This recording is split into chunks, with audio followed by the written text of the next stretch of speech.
2 manat 30 qəpik. Billah. Zəhmət olmasa bu 2 manata 5-dən çıxın. 1, 2, 3, 4, 5, 6. Bu da 30 qəpik. Başa düşmədim. Nə başa düşməniz? Hər dəfə 5 qəpik xırda qalanda 3 qəpik vermirsiniz. Buyurun da bu da 30 qəpik. Necə? 3 manatımı qaytar. Biraz söz oldu. Olmadı, olmadı ki. Siz axırı sizin pensiyanızda, maaşınızda psikalən verəcəklər. Buyurun, buyurun. Verin. Növbətə gözləyirlər. Zırğı yoxdur. Paket edeyim. Bu nə da? Biraz söz oldu. Bu neçədir? 10 qəpik. 10 qəpik. Bir.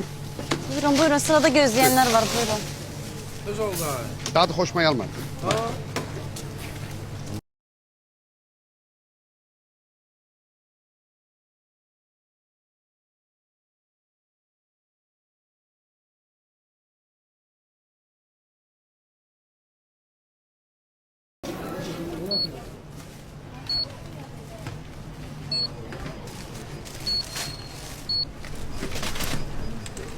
İki manat 30 qəpik. Billah.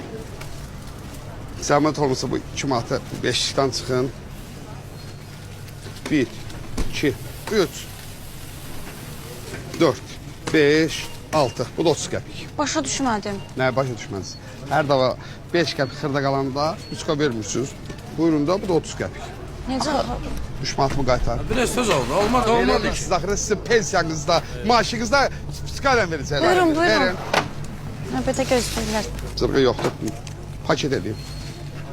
Bu nə da? Biraz söz oldu. Bu neçədir?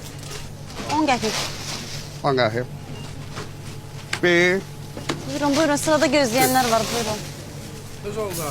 Daha da xoşuma gəlmədi.